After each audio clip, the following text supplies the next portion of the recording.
Further ado, would you please welcome Ralph Lemon and Nari Ward.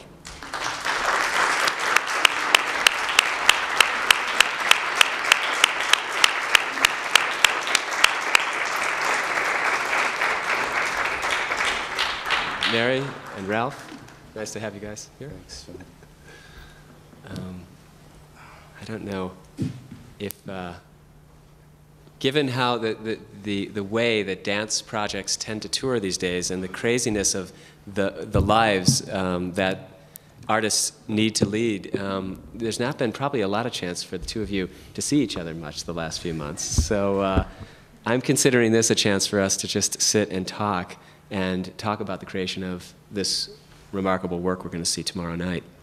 I'd like to start off, and I have questions for you both. The format tonight is we'll have a chance to talk for about 45 minutes, but I'm really hoping also that you can save up any questions that you have, and I encourage you to hang in and ask your questions, because we'll definitely reserve 20 minutes or so or half an hour for your questions at the end of our talk. So we're hoping that you'll be part of the conversation tonight as well.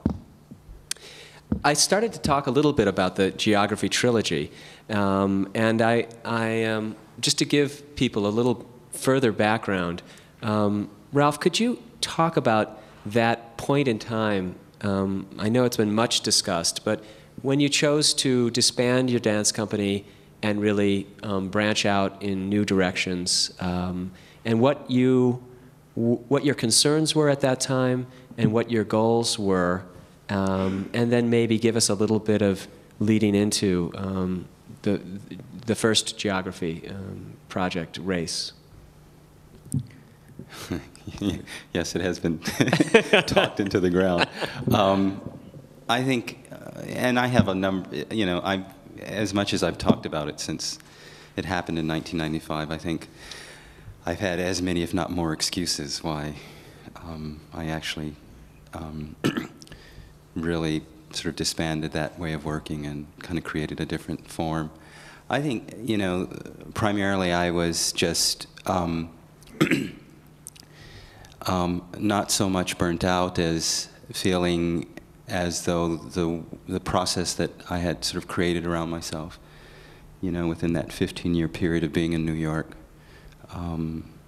working within the constraints of a traditional sort of modern dance company or postmodern dance company, that near the end it just began to feel extremely limited in my possibilities creatively.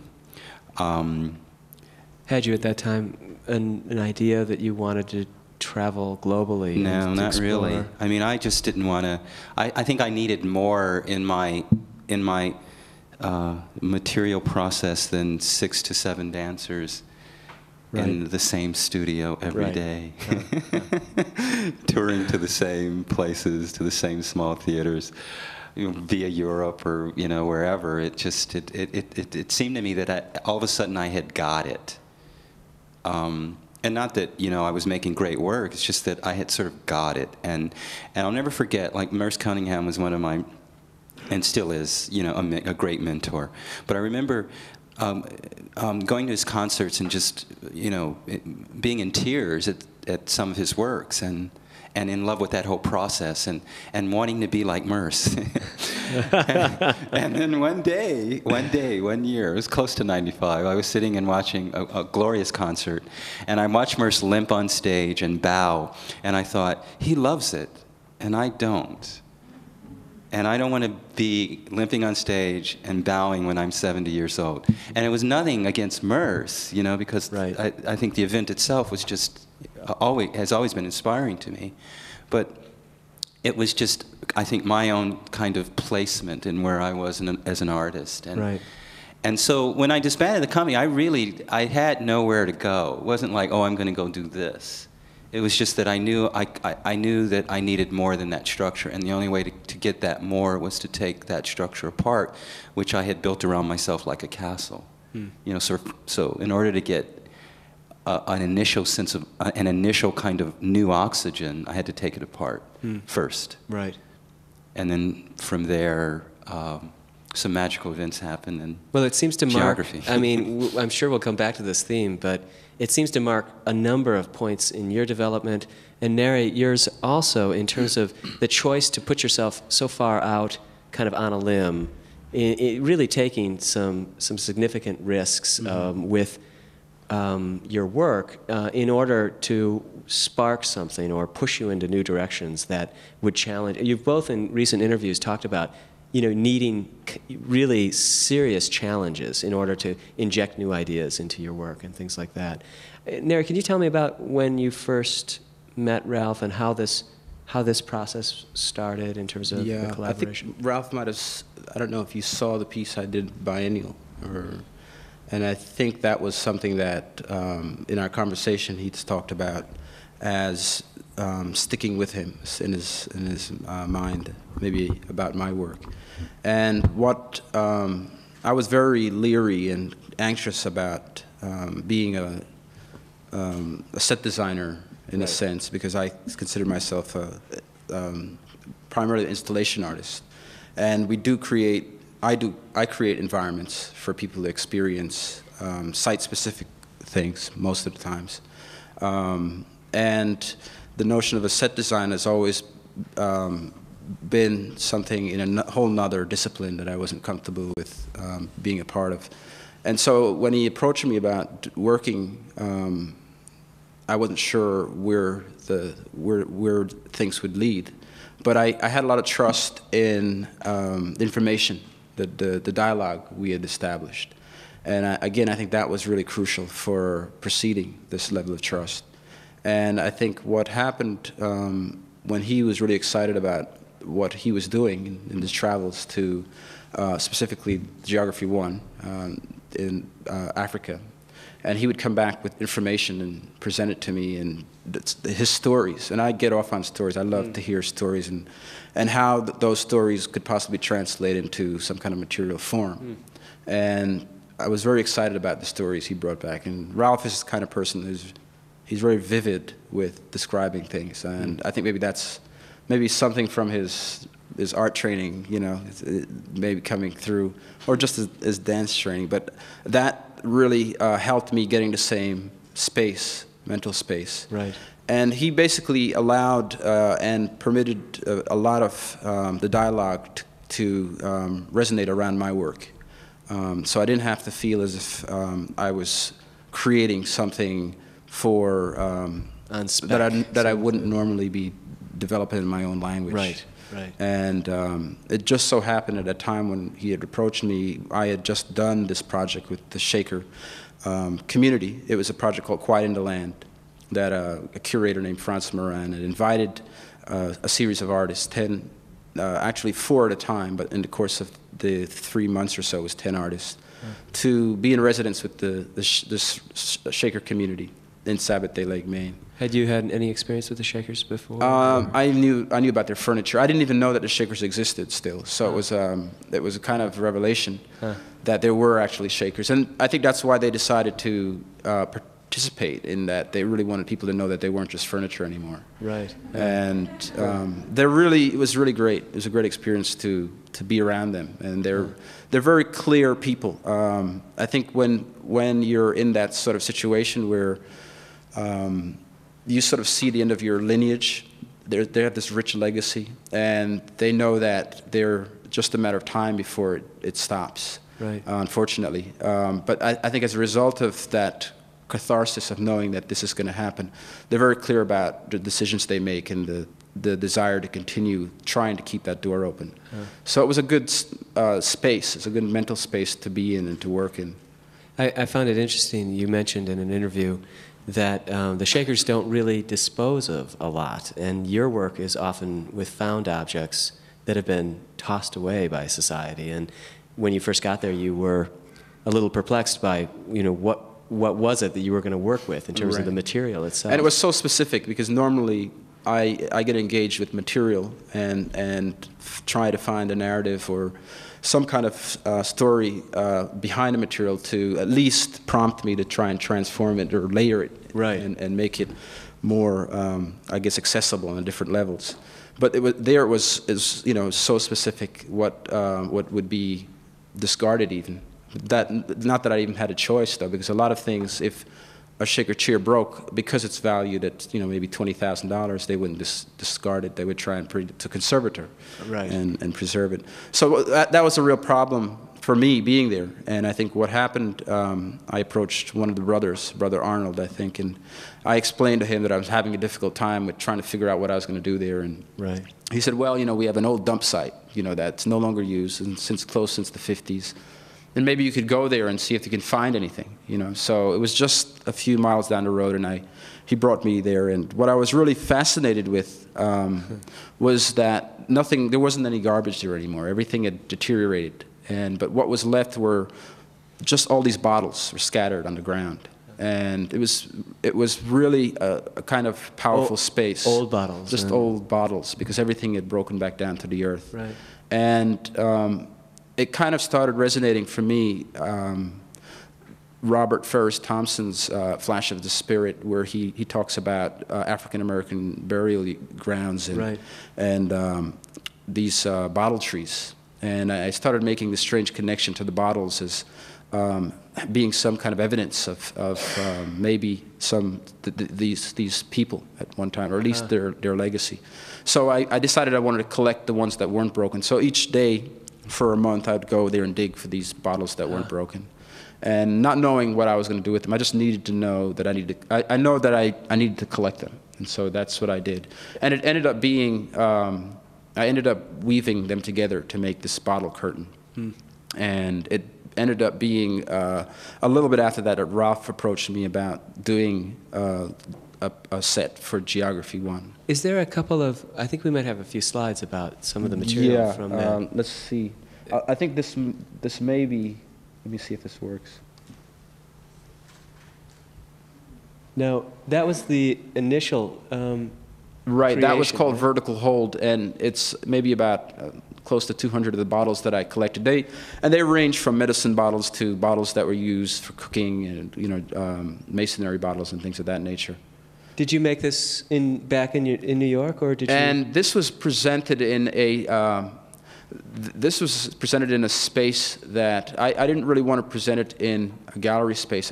It's actually an old firehouse that I had rented, along with myself and two other artist friends, Jenny Nantoni and Marcel Odenbach, who's a German artist. And we decided we wanted to, both of us, I guess similar to what Ralph is saying, we were sort of fed up with the options of just dealing with the gallery environment, and we wanted to present our own show. And we did this particular show in this old firehouse in Harlem, and this became a sort of component of the piece.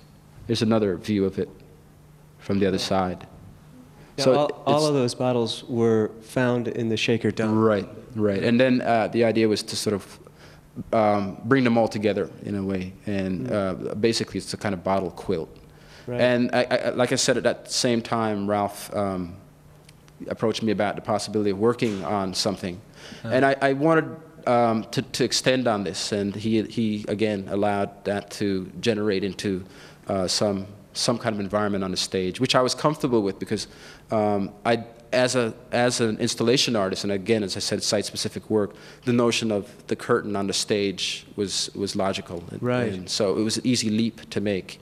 So then we developed the piece that you see in the lobby, which actually wasn't in a cylindrical form, it was more in a kind of planar form, similar to this initially. It functioned really in that piece as almost a front curtain that the light shone through. And sometimes you've referred to, when someone asked you in some writing to define your work in a brief number of words, two of the words you used were memory and mortality, I noticed. Can you comment on that, and maybe in relation to this I think piece? in a way, maybe all artists are trying to do that, trying to seize a moment, for people to kind of acknowledge their own vulnerability. And I think, but on a much more powerful level. And I think for me, the idea of working with things that are discarded or things that other people might have left and making it more than what it is really it's a challenge, but it's also something that I get very excited about doing, and how to heighten people's relationship to something that they see all the time.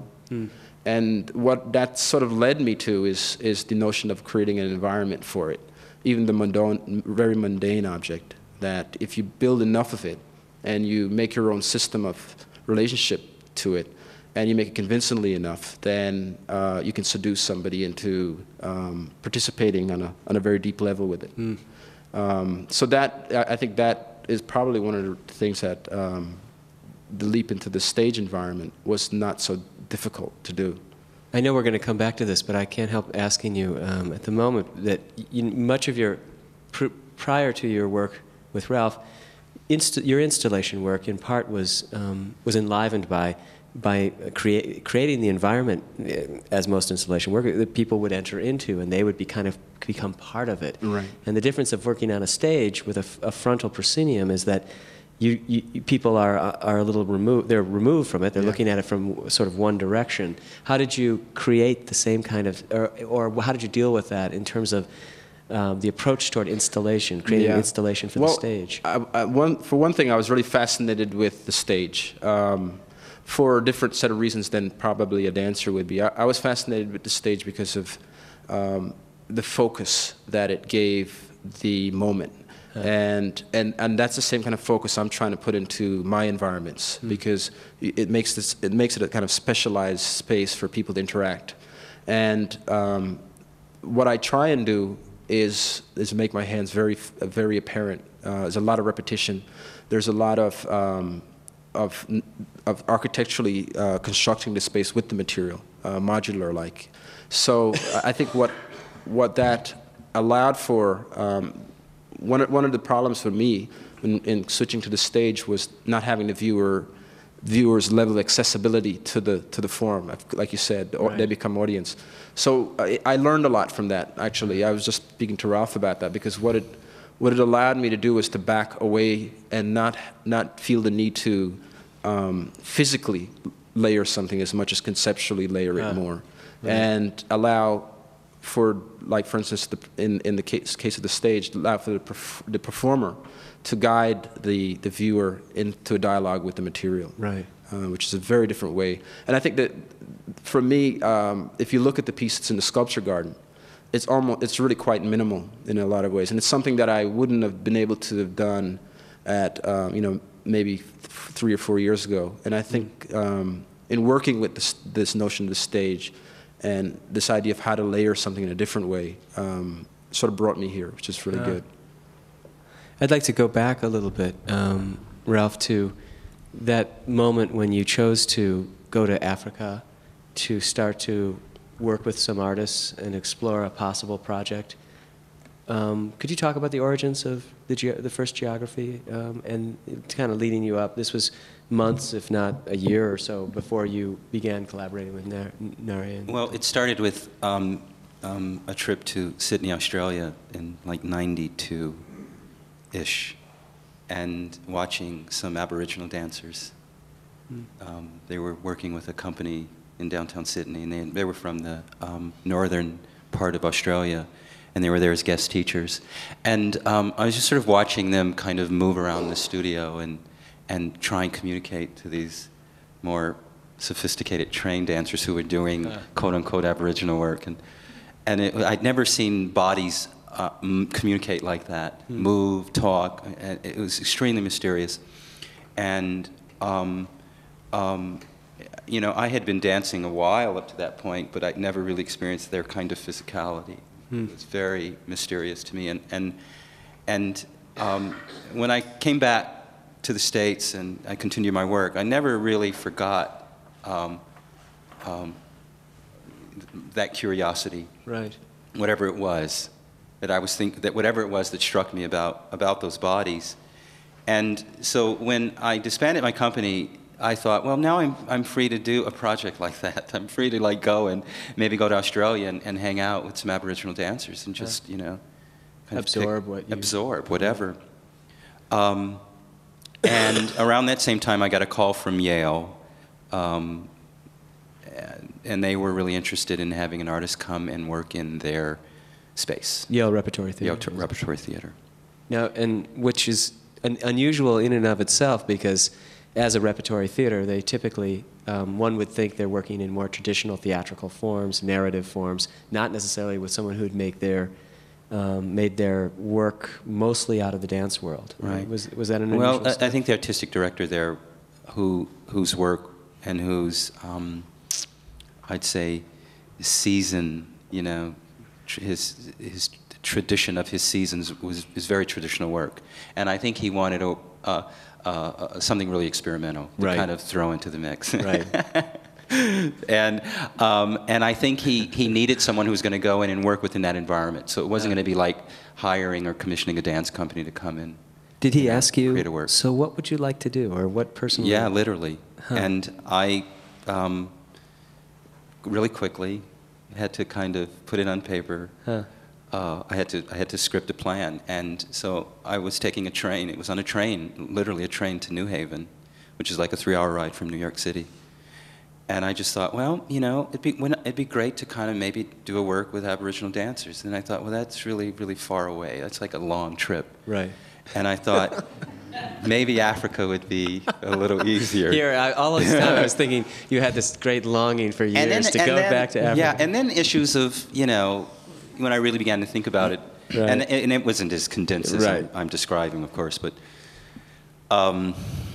the issue for me was also kind of dealing with the idea of race as a material. You know, right. What was attractive about the Aborigines were that they were black bodies. Right. And I had been extremely interested in African movement. Not that it was something I wanted to do, but just that body politic was really foreign to me, and also very beautiful to me. And again, something I couldn't really research, explore, laboratory with my company of, you know, primarily white modern dancers. Right. So I felt, you know, this was an opportunity to, you know, to kind of open that door. So I scripted this plan, and he thought it was really interesting. And it was great because, you know, before I had wrote this down on a piece of paper, you know, I had no wherewithal to figure out how to make this happen. But after he had said, yeah, let's do this, then I had to figure out, like, how am I going to get to Africa? Like, where am I going to go? Who am I going to, you know, what is African dance? Then all these really big questions came up. So, you know, we've even written about this when we had you here 3 years ago and things, but that there was also an interest, but correct me if we've been wrong, that you felt in many ways growing up in the Twin Cities, studying modern and postmodern dance, that you hadn't really had the opportunity to sort of to explore more African identity and African roots, or was that not really something that really sparked the first geography project? Was it really more about the physicality, I mean, about the technical in a certain way, or was it a personal journey as well, the way it's... Well, I'm still not sure. Yeah. You know, I like describing Geography 1 as a work where I used race as a material. Huh. You know, and I don't, that's not really true, but that's what I like to say. And you know, my parents grew up in the South, and they experienced segregation and, you know, all the sort of very insane things that black people had to experience, you know, in the 30s and before and after. And I was born in Cincinnati, but moved to Minneapolis when I was 11. And Minneapolis, for a black person in that time, you know, it's a very interesting city. It was, I didn't feel a lot of racism. Right. And when I left, I thought, oh, I'm colorblind, because, you know I'm black, but it's like it's no big deal. Moving to New York, not that it became a big deal, but it became more real. Right. And, you know, there's more, it's clear. You're either this or you're that, and, you know, we don't hate you, but you're this or you're that. Right. And I never really felt that in Minneapolis. I mean, I think I grew up to embrace my heritage, that, you know, I grew up with a lot of Eurocentric American ideas about life and art. And so when I went to New York, I headed downtown, and, you know, there's not a lot of black people downtown New York City making art. Yeah. You know, they're up, you know, especially dancers. You know, so I had a white dance company for years, and my excuse was, you know, no black people are coming to audition. You know, I'm not really meeting any. There's a handful of us. That was it. The black dancers, and they're beautiful, are going to Ailey, where they can get paid. Because there's also, you know, so there's just very, very clear kind of political structure there. And so I continue to, I think, honor myself where I'd come from, the way I thought and felt, you know, about the kind of work I was making. But I think after I disbanded my company, and I didn't disband my company because I was working with white dancers and I wanted to start working with black dancers. Right. You know, it was for larger reasons. Sure. But I think once I had opened that door, it became clear that I had been limiting myself. There were materials and colors and issues and et cetera that I wasn't really incorporating in my process, that I felt I really wanted to and I needed, and that was only going to make my sort of creative experience more engaged. When you went to West Africa, I know that it was then a several-year process, but maybe you could just, for those who didn't have a chance to see the first piece, Geography 1, you ultimately ended up inviting a dozen or so artists into that work. It's a very different process than working with a similar group of, you know, a dance company. You were really individually inviting one by one and creating a company for that project. Tell us about that. I'm sure we could talk all night about what was involved with that, what you experienced there, and the sometimes I'm sure very difficult process of finding a common language to create a work with artists from both the States and West Africa in forging that work.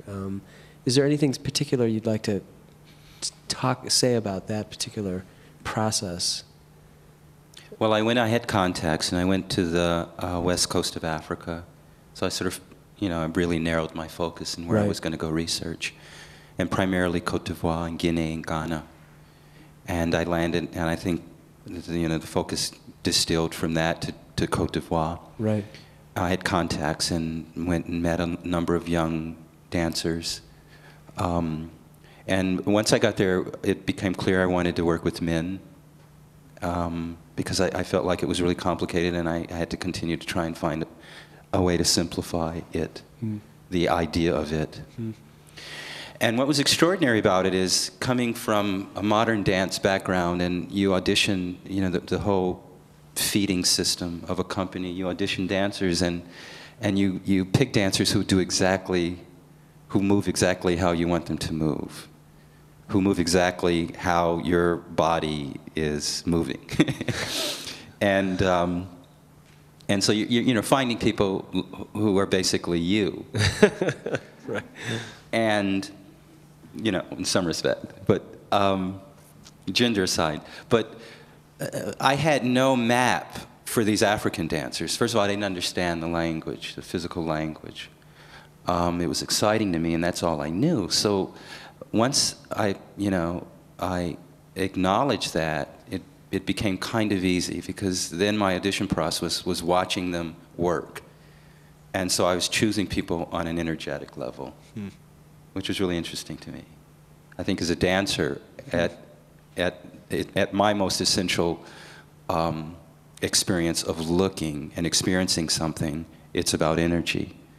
And they gave me that opportunity, you know, without it being kind of confused or clouded, because that's all I had to really, that's all I could really translate. And so the men I ended up picking, I picked from an energetic point of view. It seemed in watching the work that, and something that I see consistently through Tree, the second installment of Geography, is how much that vocabulary or the movements that you were surrounding yourself with were rubbing off on you, and how much your training and background and your choreography seemed to be impacting on the artists that you were inviting from other parts of the world. Was that a conscious process effort, or was that a symbiotic kind of? Symbiotic and more extreme. I think I went in not knowing what was going to happen, because again, there's no map, and I knew how I had choreographed prior to that point, but you know, I basically had to throw away my ABCs and let the work come to me. And so I think once I gained a little bit more confidence midway in the process, I knew that all I was really going to be able to do was kind of construct a frame around this energy. And I had placed myself inside the work. I wasn't sure I was going to be in the work or not, but I felt that the only way I was going to really understand the work was to be inside of it. Because it was really me against them. It wasn't like I had brought a posse and, you know, a sort of historical right. way of moving that was collaborating with African dancers. It was really me against them. And so I think my placement in that work was about my trying to survive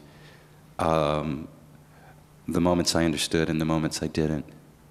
And it took me apart emotionally and physically. There were times in that work we would perform it and I'd watch it like, I'd watch that little fragile frame I'd tried to build, fall apart every night. And there were times I would turn away and like just face the wall because I couldn't bear to lose that kind of control. You know, for the Africans, it's like frame, you know, it's like, you know, performance is life. And I'm not romanticizing this, but, you know, their dancing is so whole that anything can happen and should. Right. You know, so to place that in a proscenium stage, you know, that's about control, being smart order, or postmodern or whatever right. is, you know, it's interesting. But, you know, if we have to go pee in the middle of this piece, we have to go pee. So and did it raise questions for you about the whole process and about the whole piece? And I think, you know, that I still controlled it more than I would have liked to.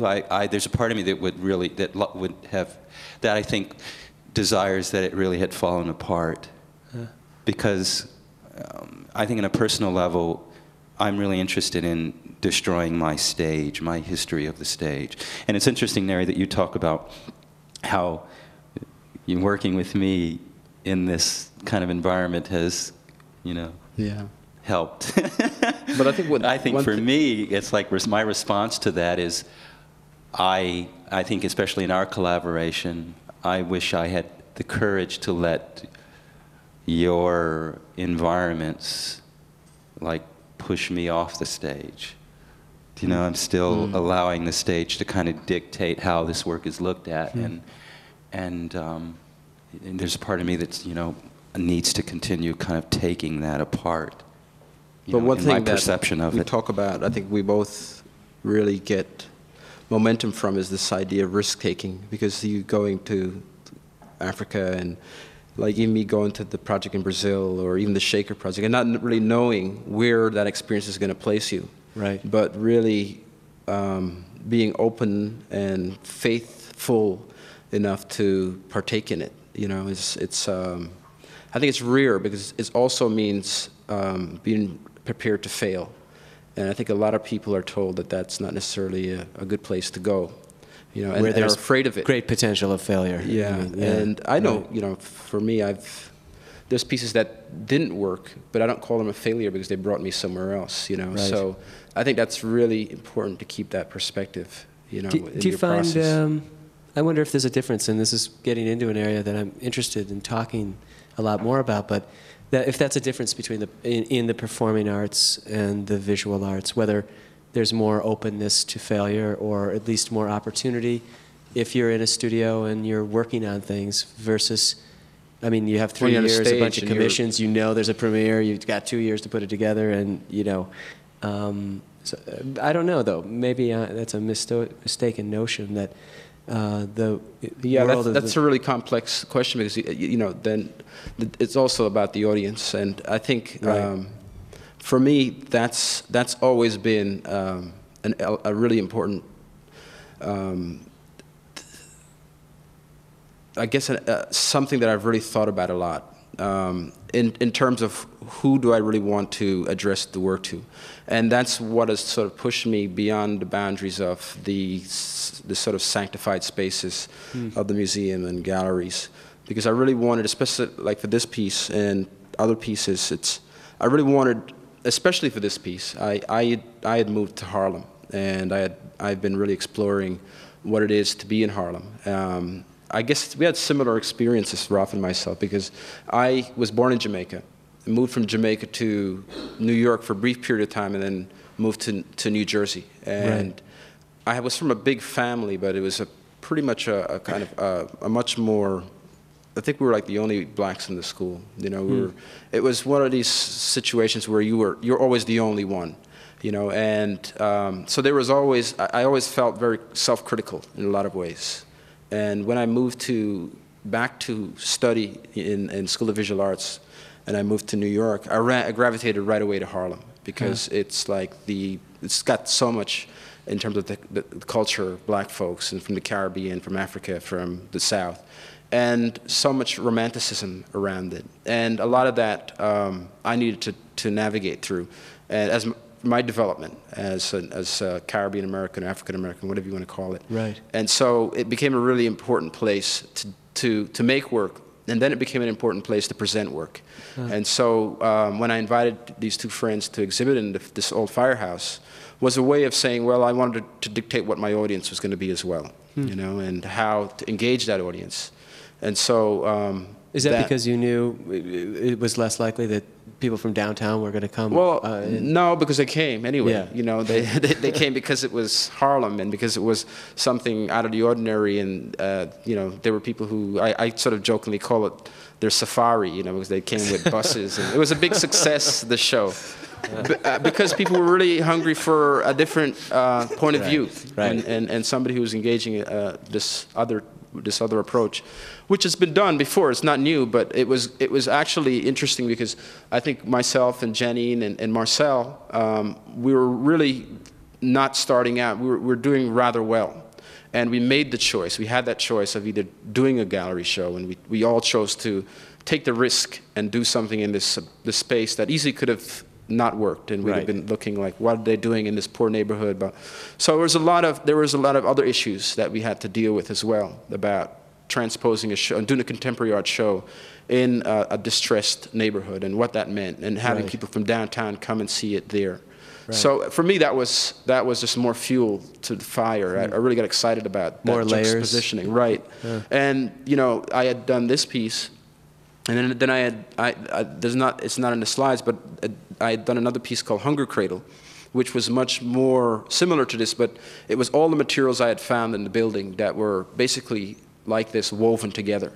So it was almost a kind of nest or a spider web configuration. And the references were really, I think it echoed beyond just the immediate neighborhood. It really worked on all these different levels. So. Again, getting back to this idea of the audience was really crucial. And so it even is translated now into, you know, trying to create my own exhibitions, trying even to present things as well as in museum spaces outside, and who gets to see it, and reaching different audiences. Is it an issue also of empowerment as well, or? Definitely, yeah, definitely. Because I think one of the things I started realizing, because I did get a chance to do gallery shows, is I really wasn't interested in the people who the sort of read people, the informed, who were coming to it, you know, and I wanted to try and be challenged by the people who hadn't gotten that exposure before, and when that happens, it's really raw, and it's really great, and I get more excited about that, you know. Even tonight, when these different communities came to see the piece, and people who probably wouldn't have normally came here, come to Walker, come and look at something and give you their impression, and they may not even care for the work, but they appreciate the work that went into it, and for me, that's enough as well, because it brought them closer to a similar experience with me. Ralph, how do you deal with the issue of audience? I think that because my relationship to an audience is so not so much more complicated, but fixed, because, you know, my work is about an audience. I suppose that I could change that. That could be different, but the reality is that it's not. It's like we sell $40, $50 tickets for people to come and watch my experimental works, you know, and it's not so simple for me to say, well, I'm now going to make a dance in a firehouse, or you know, it's a bigger question. So I think, you know, what I sort of just discovered in listening to you, Nari, is that there's so many interesting parallels here that I think I'm now going out and finding an audience that I'm sharing a stage with. Huh. You know, that my work with these African dancers was such a different kind of broad world for me. They were your audience. They were my audience. Right. You know, that exchange, because the work now is so much about process. Right. You know, that's it's so fulfilling to me that by the time I have something that I place on stage in front of an audience, it's not that I don't care and it doesn't matter, but I've had such a larger life that I've experienced that it makes that connection a little more wholesome to me. Right. And you know, in part two with Tree, it's you know, it's you know, the world's multiplied from Geography 1, or it's, you know, it's immense. Right. And the languages and the sort of different cultural politics and forms, and it's luscious. And it's I think, you know, my attempt at communication in that world is you know, it's immense. It's a lifetime. So For those who I didn't really have a chance to tell the story, but following through the 3-year development, the premiere and touring of Geography 1, you've moved on to the second work called Tree, where you traveled to 5 or 6 different countries throughout Asia. You initially began with an idea that went somewhat someplace else, and I wondered if you could talk about that, and also about then the process, how it was different when you and Nari worked on Tree versus your first project together.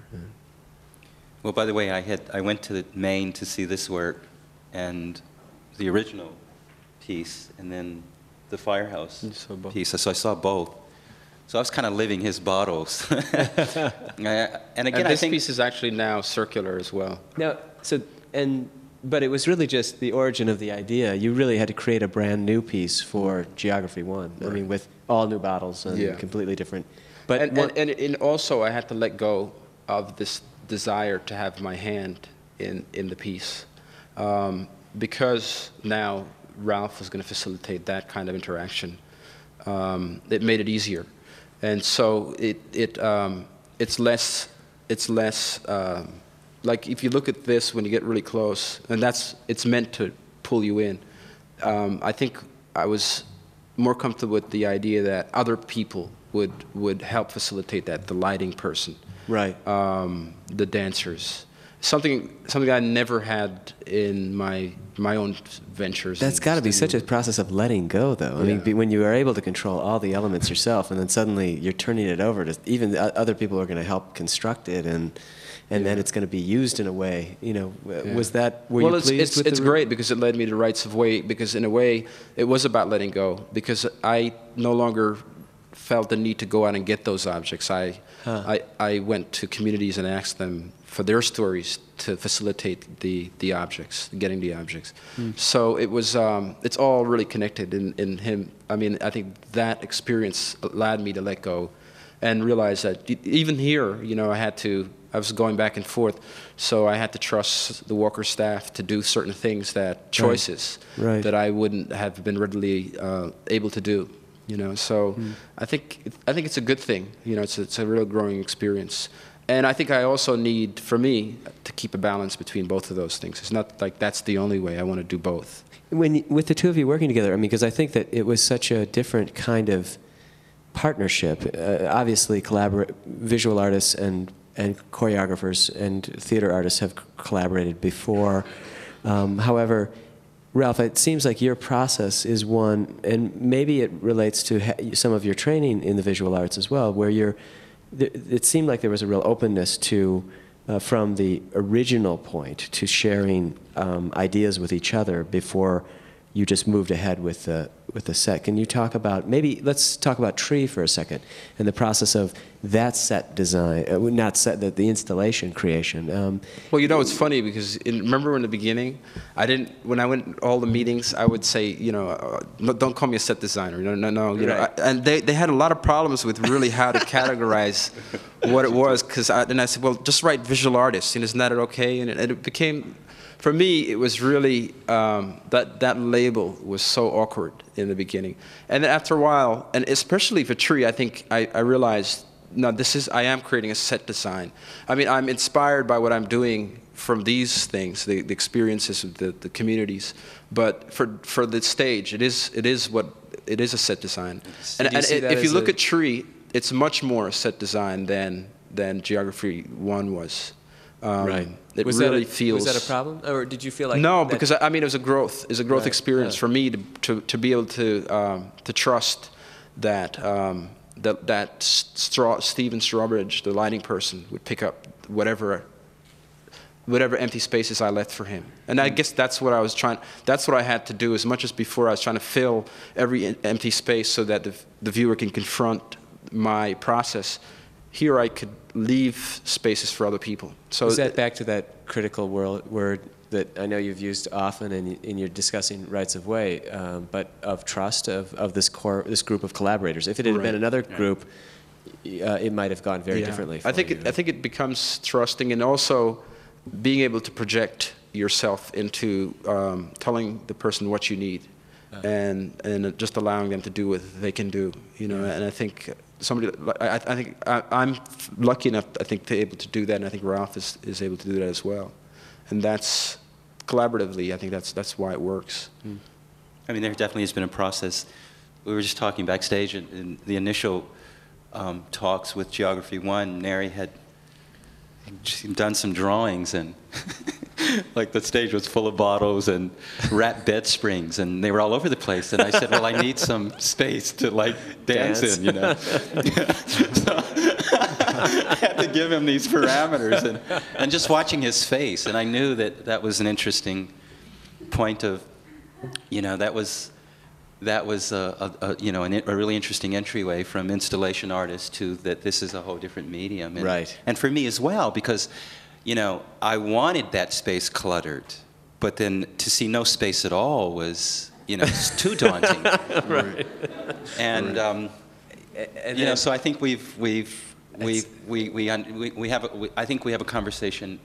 We've grown a conversation now that sort of knows where we can push each other, because again, he's, you know, whatever he says, he's never going to be a set designer. It is about installation. So this piece, and Yale, you know, they're the best, you know, university production house in the world. They built the sets and costumes. Yeah. They did, And their work challenges, his work challenges them. They love Nari because he gives, his ideas are, you know, they don't know where they come from. Right. So for them as an educational institution, it's like, this is great. How are we going to solve this problem? How are we going to make this thing work? Right. You know, so he's still coming to it. You know, it's still altering, you know, a traditional stage. Right.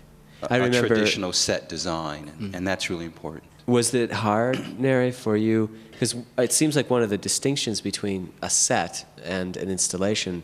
Well, you know, I think what Ralph said is really clear, and even here, I think I've also been spoiled, because working with Yale was just, you know, they really.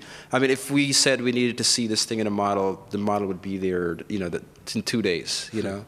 And in my studio, I don't even get the chance to even think like that, you know. So it was a luxury, and I think the similar kind of experience I went through here at Walker in terms of accessibility to resources and support and infrastructure, and, right. So you know, it's great that I could say it's, but maybe, you know, if one nightmare scenario might change all that, but I doubt it. You know, it really for me is about now it's about trying to balance that thing about controlling and letting go. And I think one of the most difficult things I sort of mentioned a little bit earlier, you mentioned earlier about the Brazil project. Right. And part 2, in a sense, of The Quiet in the Land, where artists were invited to go to Brazil to work with street children via this organization called Project Axé. And that was a project where I felt like it was absolutely overwhelming to deal with because of the cultural difference, but also the economic issues that you were faced with, where you were there to do a piece, and these kids were trying to survive. And how do you navigate those two territories and do something where you want to come and really affect change and not take advantage of the situation? Sure. So it works for both individual. So working this way, I think, brings up a lot of problems and a lot of issues of exploitation and cultural tourism and Absolutely. all these things that you have to contend with and try and keep centered in terms of where you need to be and where the boundaries are.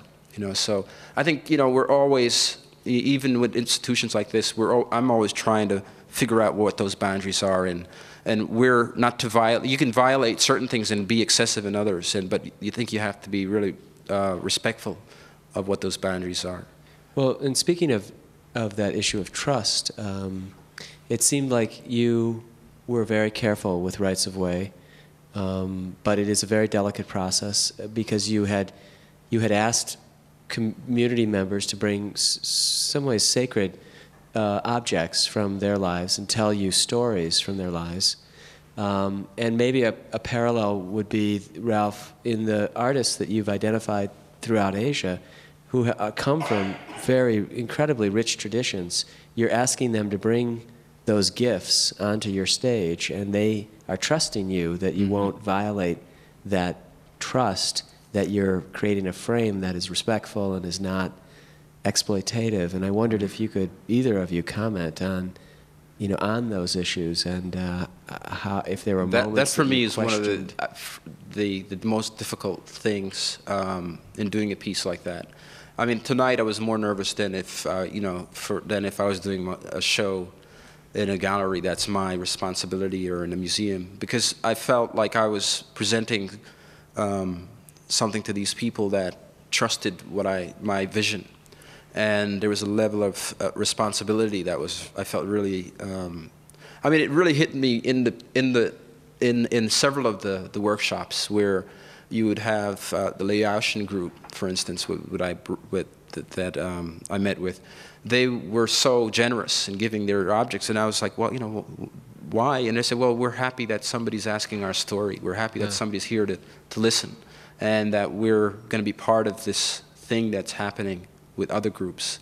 And they wanted to be a part, and this is a way for them to get access, to feel a part of. And that really, I mean, that really haunted me, because I'm really like this. I'm really in it. I have to pull Take through this. Yeah. Very seriously. Yeah. I mean, it really. That's what I mean about the risk taking, and it sort of just challenges you and keeps pushing you.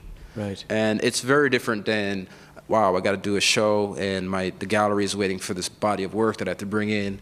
It's a very different kind of regard for what you're doing. Not that that's less, but for me, I feel as if this is more pressure that I need, and it's good pressure. And Ralph, how do you feel about those issues? Well, it came up for me oftentimes in Geography 1, where the young Africans, we had many moments where things would stop and they would just, have problems with the material I was using. And it wasn't that I was exploiting it, but that they just felt like they were giving a lot and they weren't sure if they wanted to be giving that much information. And at one point, one of the performers, point blank said that, there were certain things he absolutely was not going to give the process. So there's just this inherent sense of distrust that seemed natural, a new environment. Right. We don't really know each other. We're having fun, but at the end of the day, we all have to protect certain things about ourselves. Did you use lessons from that geography? Yeah, process I mean, it taught me. It taught me, I think, I think a beginning phase of respect, real respect, for community and collaborators and people you're having a conversation with. That we all have things that are about ourselves that we need to be very careful with when we're, sharing it with each other or someone else. And so in part two, my flags are up, and Right. and I'm trying to practice it, because there's this, it's very easy to be irreverent, coming from my sort of choreographer directorial point of view, especially, as a modern American. So there's a Right. certain amount of elitism that I naturally have in this environment. And irony, probably, as well. Yeah, and just trying to be an experimentalist, which Right. doesn't translate at all to some of these traditions that I'm working with. So it's a huge responsibility, but I feel that it's also part of it's also part of what I'm doing, so it fits. But What do you mean by that? Part of what you're doing, so it fits. part of what I'm doing is this huge, big, complicated, dense package. Right. Where there are things It's that another layer of questions. Exactly. There are things Right. that I understand and things that I don't, and I know that it will always be unfinished. So it's this like learning, revealing process every day. I think what I'm feeling, what I felt from Geography 1, what I'm experiencing daily in part 2, and I know what I'll experience in part 3, is this sense of uncertainty about a lot of this, about a lot of my role, that this work, I go to these other places. I have the privilege, the economical means to go to these other places, Africa, India, China, and bring these really amazing performers back to America, workshop them, make a piece, tour it to American venues. These works don't go to Africa. They don't go to South China. They don't go to India. Right. It's very troublesome to me. I mean, I understand the reality of it, but I'm not making these works in Africa, in South China, in India. Right. It would be like your experience in Brazil. It wouldn't. Something would happen, but it wouldn't be tree. Right. It wouldn't be Geography 1. And so there's a part of me that feels that there is definitely something unfinished about all this, but that maybe that unfinished, whatever that is also what it is. That Right. I'm displaying that as well. So yeah, there's a lot of things to be responsible about and that feel very unsettling. But I think that that's its nature. We're going to turn it over for some questions in a couple of minutes, but there were a few questions I just was dying to ask you guys before. There's something about, in my watching the premiere of Tree, that's so beautifully shaped and is so, it has obviously a cinematic and a kind of episodic and a very layered quality that raises so many questions and sparks so many emotions in a certain way. Can you talk about the actual structure of the work and how you made those choices, how you shaped scenes, and how you layered kind of one thing over another in a way that seems so right in the end then? It seems right to who? It's a very good question, because it's the kind of work that I found myself walking out of the theater saying, wasn't that incredible, to someone I barely knew, and they looked at me like, what are you, nuts? It's such a personal response to the work in a certain way. It's a work, and I've never really worked this way before, and I think Geography 1 was a lead up to it, and all that sort of has gone into my kind of viewing the world recently. It's a series of episodes, and the episodes are purely fractured questions that were questions that I would present to the group that would then get fractured into 12 different perspectives. And so, and you'd even have to translate, just to make sure people are aware, you needed to convey those questions through 4 or 5 different languages. 4 or 5 different languages. So it was constantly breaking down. So by the end, I didn't know what it was I was getting. Except, it's like the bottle graveyard. I think I was like little things would surface that wouldn't be broken.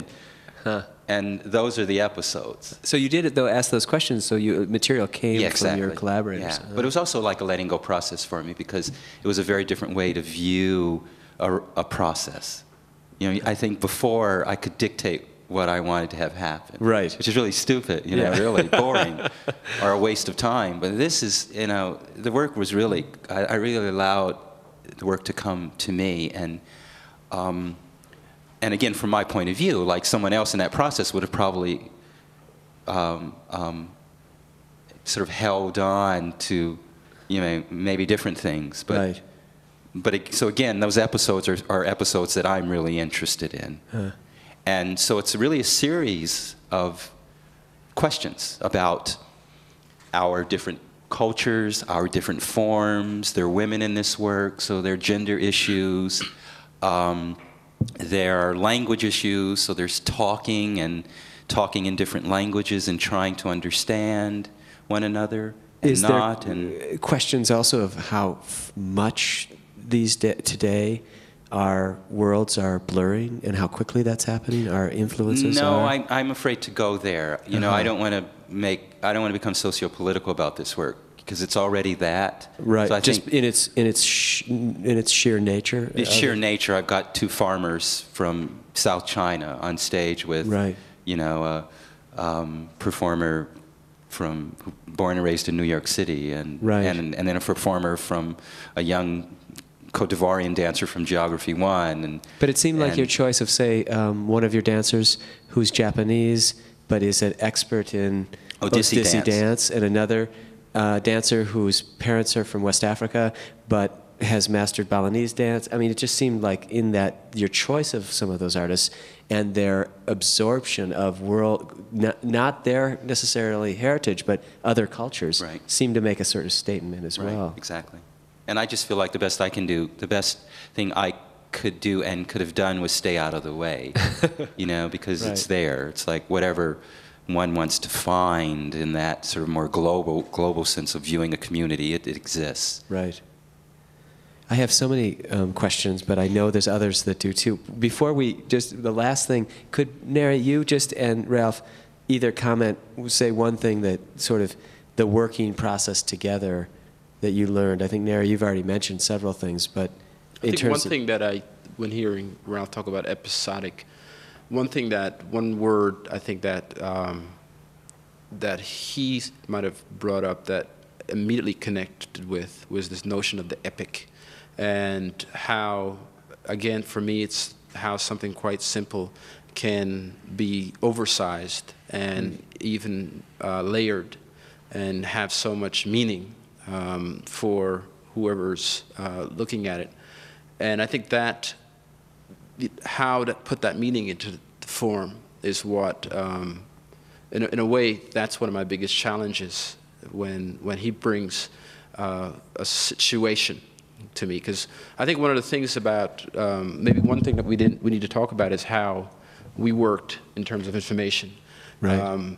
Specifically because he's done all these travels, and then he would come to me while meeting my studio in Harlem with all this great stuff and stories, and really vivid imagery that he'd portray in telling his stories. And then I would immediately connect with something that I'm working on in some way, or some formal element that I'm interested in.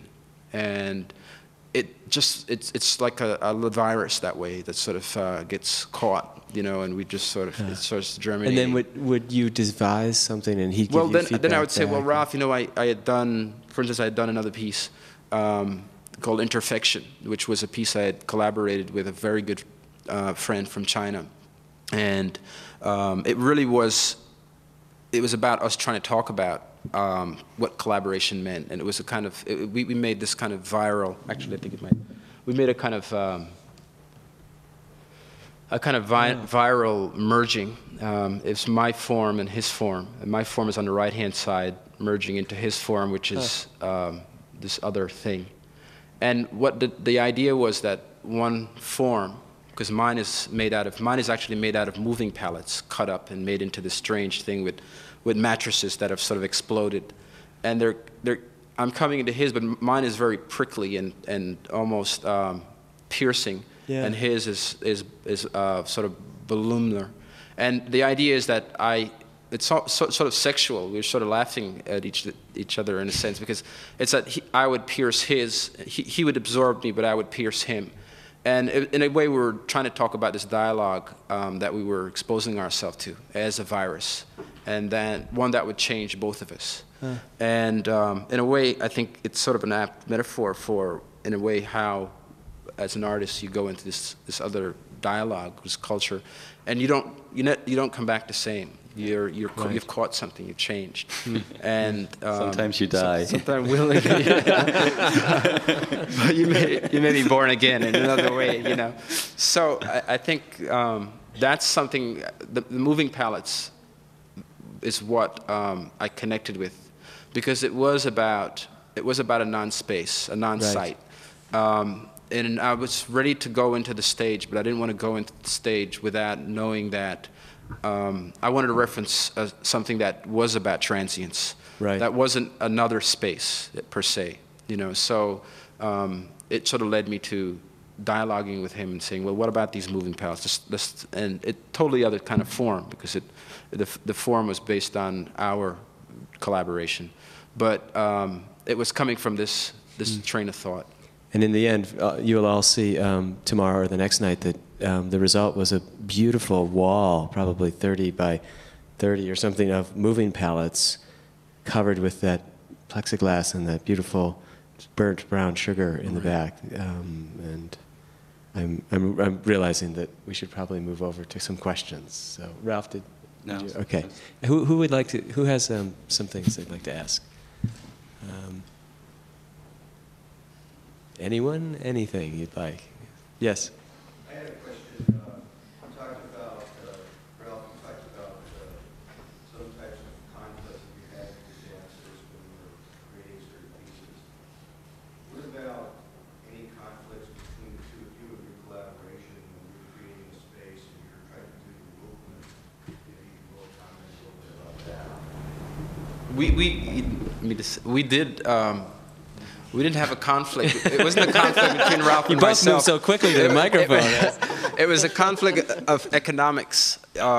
We had a situation where, with Tree, where we tried to do something that couldn't work, but it was actually great, because I guess this is what improvisation is all about. It facilitated us going in another direction, and even facilitated Ralph re-energizing some research that he had started from the very beginning, that he had put aside. So I think the conflicts are about having a set position, and I think what's really great is we didn't really, none of us have the set position. We were ready to move with each other.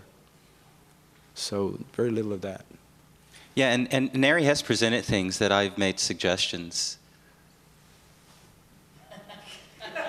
More space. And he's also sat in the audience and helped me choreograph. And it's interesting because, you know, it's like it's coming from a different point of view, which is really shocking in a productive way. Because he's looking at something that I'm looking at as choreography, you know, as choreography composition. It might be visual, but I think it's primarily choreography composition.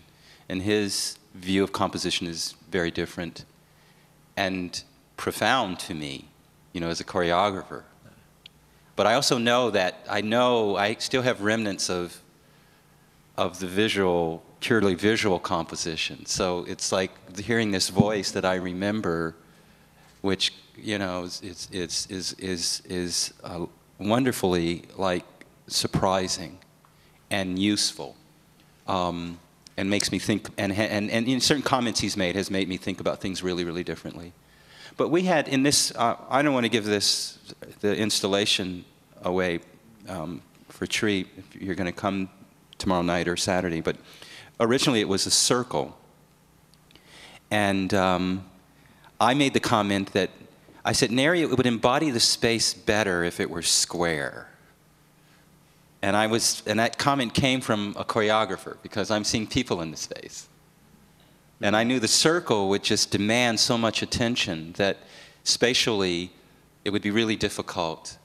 It would be really demanding compositionally.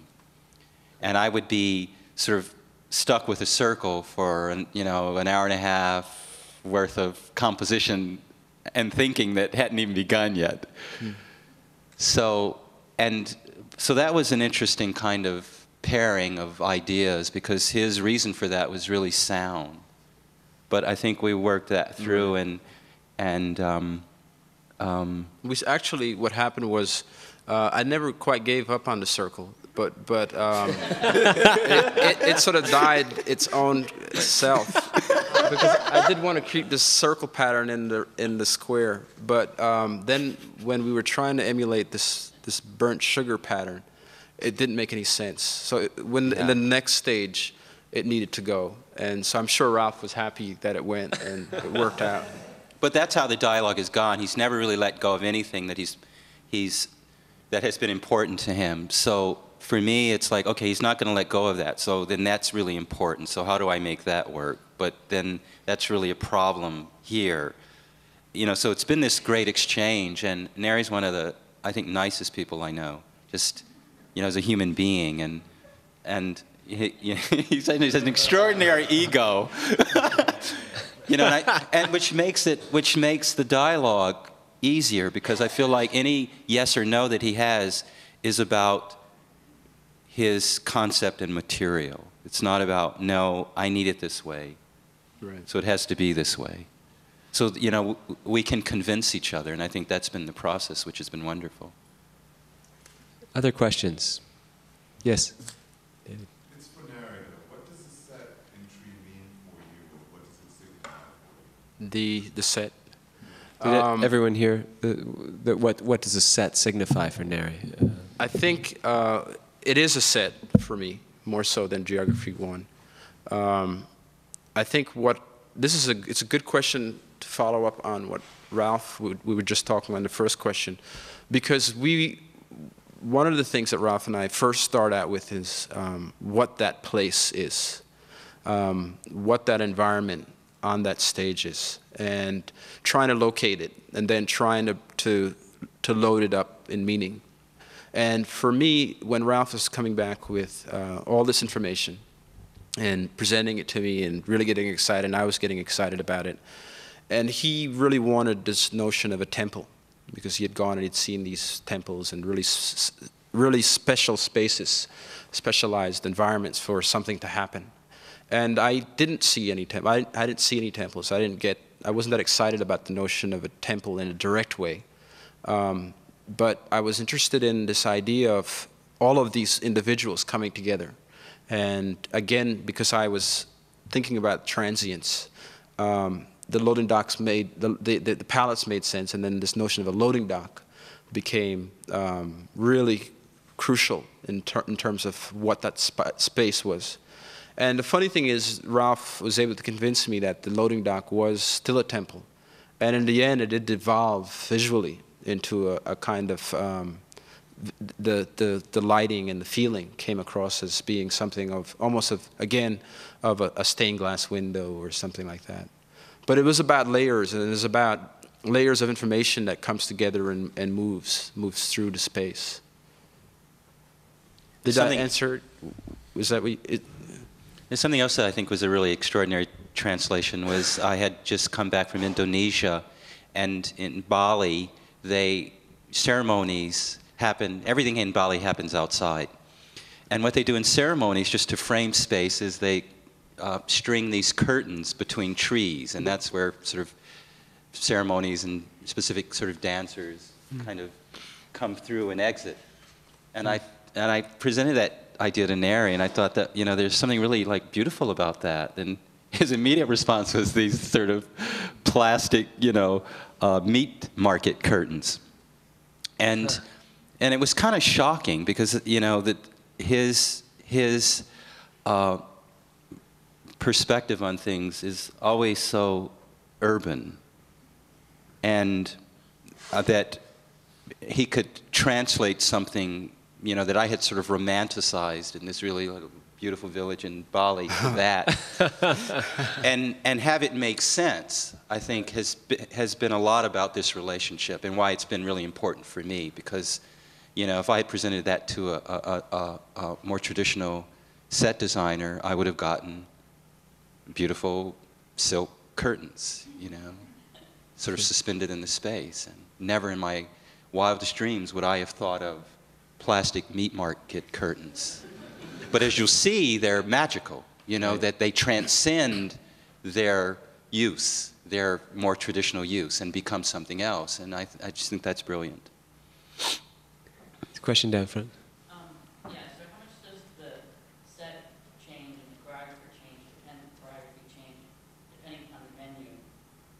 So, like, if you develop this for a specific space, then the show goes on the road, and you end up in a smaller space or a different shaped space.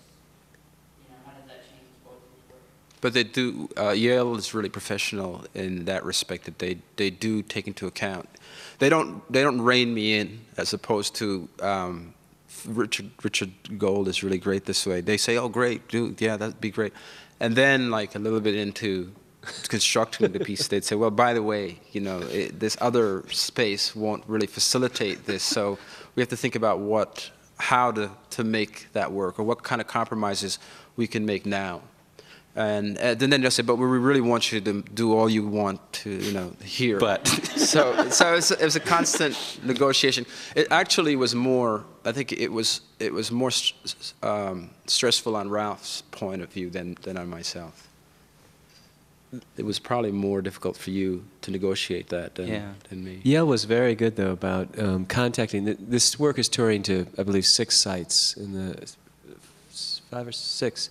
And there was, before Nari's work was finished and before the construction began, each of us was contacted to say, we need the exact dimensions of the stage you're planning to use. It cannot go into a theater with less than 35 feet of depth. It cannot do. So there were some very strict parameters set around what was possible or not. And so it's simply not going to certain spaces where things would be, you know, have to just go away, big, important parts of the design. And also in the translation of Nari's ideas, Yale made this work tourable.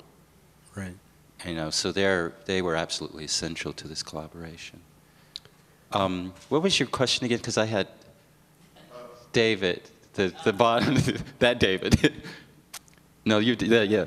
How does it change? Yeah, yeah. I got very excited because it does change how other spaces how it embodies itself in other spaces is kind of, it's subtle but crucial. We just came from Austin where we had a small space, and that kind of sort of dictated how it looked. It looks the best I've ever seen in this space. Tin Man. Really, it's incredible. And a lot has to do with just, you know, the peculiarities of a space, what's behind it, because it's really a wall just sort of suspended, and so the surround of it, we strip the space bare usually wherever we go, and so the personality of a space then gets to complement it, and so far this is the best complement. I was greatly relieved when I saw Ralph about an hour and a half ago, and I said, how does it look? And he told me just that. But there was a question up here, I believe, yeah.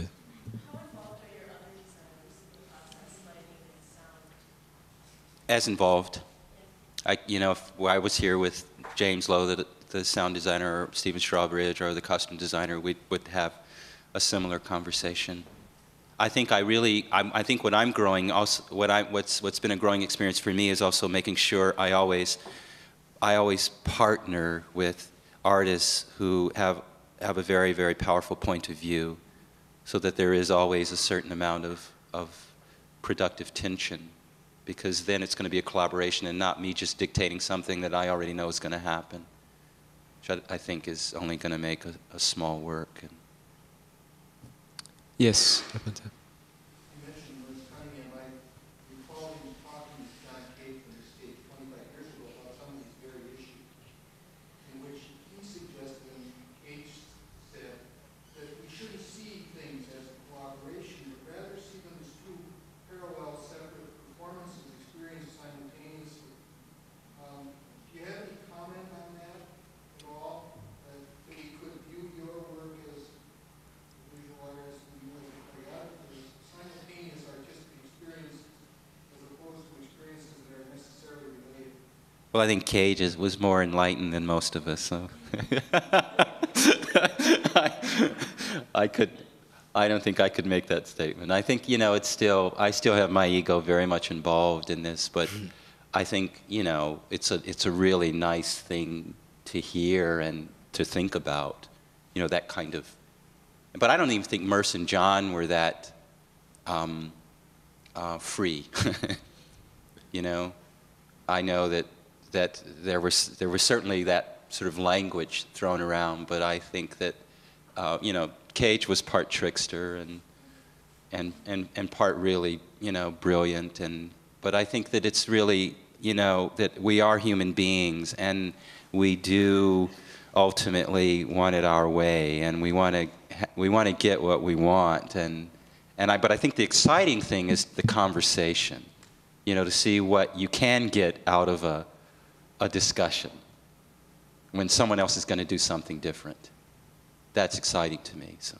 And wouldn't you say, Ralph, that sometimes audience members come to you having made connections that you had never thought about, and so that there is a sort of kind of simultaneity that people find in the work that maybe you didn't even consciously create beforehand? I would also say that I've done a number of collaborations, and I think that if they work, you luck out. You know, if they really work, you're lucky. That you know, the idea of real collaboration is probably impossible. I feel like it sort of happened in the geography series so far, but I think it's very difficult. We have time for one last question. If there is anyone that didn't get their question answered, yes. I'm wondering, Nari, how you arrived at the Ice Palace, and I want to thank you. You spoke earlier about people bringing their cultural artifacts to you that you have transported. My growing up in St. Paul to me in Minneapolis, which is a much more radical positioning than any object that I see coming from any other part of the world that I experience on the web. This really sort of rocked my brain that you picked it up and brought it across this cultural divide. Very big Well, experientially here. I think what happened was I was looking for a structure that wasn't about a place, and I think ice, because it melts, lends itself to that kind of a reference, and that's why it's made out of scaffolding, because it's not about something that's meant to stay. It's meant to facilitate some structure, something else. And I felt like the Ice Palace was a kind of a spectacle that was meant to be implanted in people's memory more so than to be lived in. And so, because I was dealing with this notion of memory, it made sense to try and bring those two things together. I didn't really think about St. Paul or Minneapolis and the two differences. I just latched onto it as a form more than anything else.